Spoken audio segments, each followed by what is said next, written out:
Thanks so much for that. I'm not usually enamored of the long intro, but I had to get mic'd up there. So I was like, yeah, stretch, stretch. There are very few hard and fast rules in life. Don't wear white to a wedding. Don't tell a pornographic joke to your grandmother. I learned that one watching Seinfeld with my grandmother once, and it was the Master of Your Domain episode. There is a rule about speaking that I just want to share with you. There are very few rules about speaking, actually. You can tell pornographic jokes to some crowds. You should never, ever follow an Olympian. It's just a bad idea. They tend to be incredibly inspiring. They're fit. They have this unbelievable message. They're often good-looking. Like, that's fair. And then they have this kind of ace in the hole, and it's the imagery that they can use. And you just saw an example of it. I once gave a speech, and I followed an Olympic skier, and he ended his presentation, which was a motivational kind of, a really thought-provoking corporate message. Won a speaker spotlight's clients, of course. And he ended with this image of himself, he was a jumper, upside down on skis. And then I get to come up, and I've got stock charts. Now, I don't actually have stock charts for you today. I'm going to talk to you a little bit about a subject that's preoccupying me as a journalist right now, as a business journalist. Now, as a journalist, I do realize I'm not among the class of the most respected individuals on the planet. In fact, I often remember as a journalist that sometimes your low self-esteem is just good common sense. I like to tell the story about the guy that goes to the doctor, and the doctor says, I hate to tell you this, but you've got 6 months to live. And the guy says, my God, doctor, what am I going to do? And he says, well, I don't know. If it were me, I would marry a business journalist. And the guy says, that's going to make me live longer? And the doctor says, well, no, but it is going to seem longer.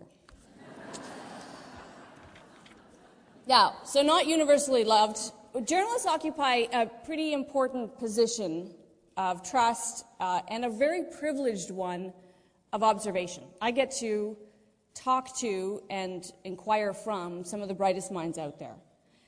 Often that's economists, which is an interesting exercise. There's a saw about economists that you can ask 6 of them for an opinion and you will get 6 opinions, and you'll get 7 if one of them went to Harvard. George Shaw said of economists that you could lay them all end to end and they still wouldn't reach a conclusion. If it's a nighttime speech, I usually add, they're probably happy to get laid at all.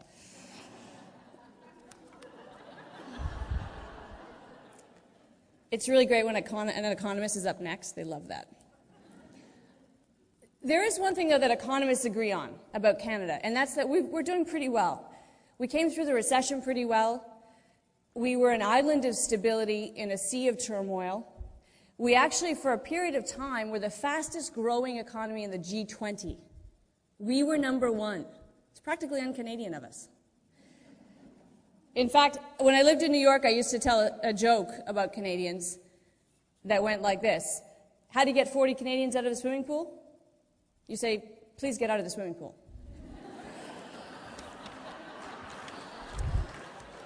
Americans loved it. The thing is, though, for Canadians, the time for smugness or complacency about where we are and how we're doing is really behind us. Not only because other countries have caught up.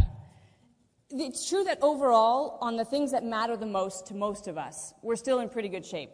There are 3 things that we really care about. We care about our jobs, we care about our houses, and we care about kind of the well-being of our community, so the overall economic growth.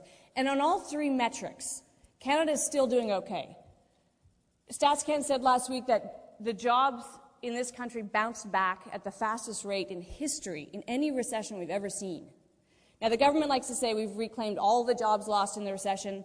It's one of those kind of damn lies problems where statistics are concerned, because we've reclaimed the sheer number of jobs we lost at the depths of the recession, but once you factor in population growth and immigration, we actually aren't where we should be, and we know that's true. 7.6% unemployment is still pretty bad, but it's a heck of a lot better than a lot of other places, and it's manageable.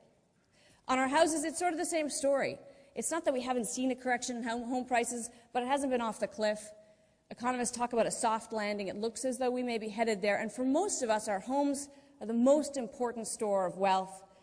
And most importantly, they're the most emotionally important store of wealth. We care most about our houses. And then on the economy, well, we're actually doing pretty well there too. Just a couple of days ago showed that at the end of last year, we returned to 3+% growth, which for Canada is pretty decent growth. The question is, what could derail this nice, steady stability that's facing us? And there are three things that could really turn this around. The first one is external shocks. Nothing you would think of. Say a bunch of young men in an Arab country overthrowing their ruler and upsetting oil production in what you think is a relatively unimportant nation, but it turns out could send oil prices to $100. That's the kind of external shock that our government's watching, the U.S. government is watching.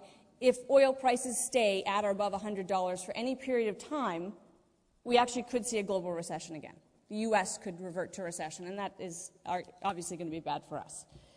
The second thing that we really need to worry about is a repeat of 2007. Now, this is a whole other speech. But in that whole other speech, I can lay out for you how the three things that set us up for the financial crisis of 2007 have not changed at all. Lots of sound and fury.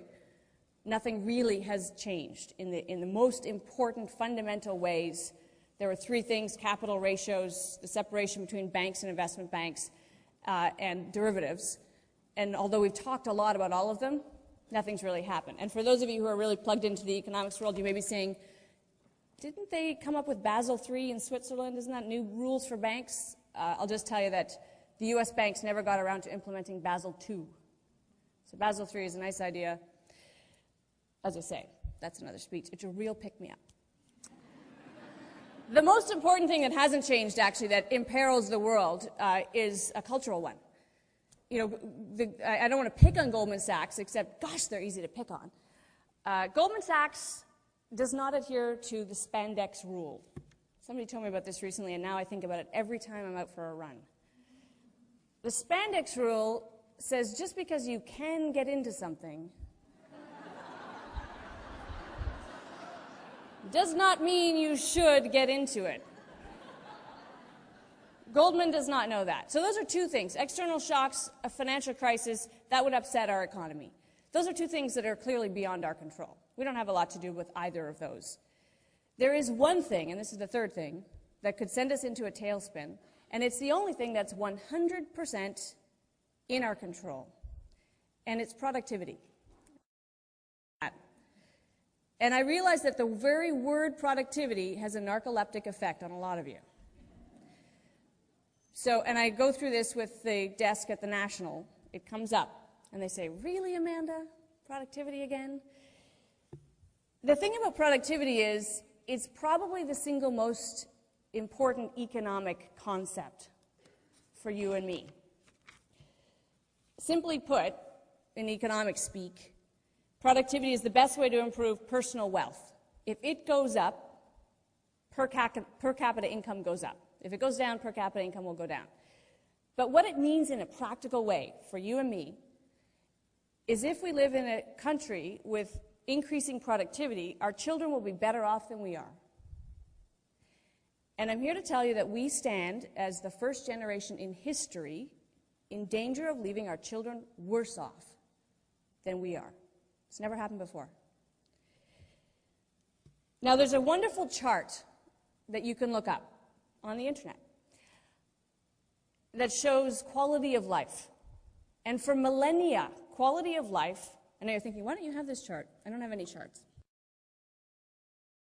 Quality of life flatlined. From cave days to medieval times, people just didn't leave their children much better off than they had been. And that's despite the fact that they came up with some pretty cool stuff in that time. Fire, the wheel. It's not nothing. And then at one point on the quality of life chart, it's a hockey stick. It goes parabolic, straight up. So what happened? Anybody guess? At that moment in history, it was in the 15th century. Gutenberg invented the printing press. And all of a sudden, information that previously had been lost, forgotten, literally buried, was saved, stored, and shared. And it turns out that when we do that as human beings, we build on information. And our ability to make our lives better in every way, richer, more meaningful, goes up like a hockey stick. Incredible. So then you fast forward to today and you think, well, wow, if that's what the printing press did, which after all was a pretty clumsy device and moved pretty slowly, think about what the internet does. Think about what your handheld device does. There is no question that you can have that you can answer right away. Just Google it on your BlackBerry. You don't have to ask anybody anything dumb. Where is Tunisia? Look it up. There's a map. It'll pop up. So you would think, given that the printing press was that turning point, that we would actually see exponential increases in our quality of life. Because now information isn't just stored and shared. It happens instantly, globally. You can tweet it. You don't have to wonder what Charlie Sheen's up to. You can follow him on Twitter. Unfortunately, it's not enough. And Canada stands out in the world for having declining productivity. We make headway every now and then, and we think that we're turning a corner, but the truth is that for the last 4 decades, this has been a sorry state of affairs, and it's not getting better. So you might ask, okay, well, what's wrong with us?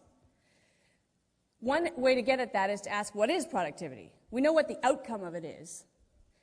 An actual definition of it, a simple way to put it, is if you have 10 employees, and this year they make 10 widgets, and the same 10 employees next year make 15 widgets, their productivity has increased. I think a better way to think about it is the same 10 employees may make the same 10 widgets, but the widgets get better.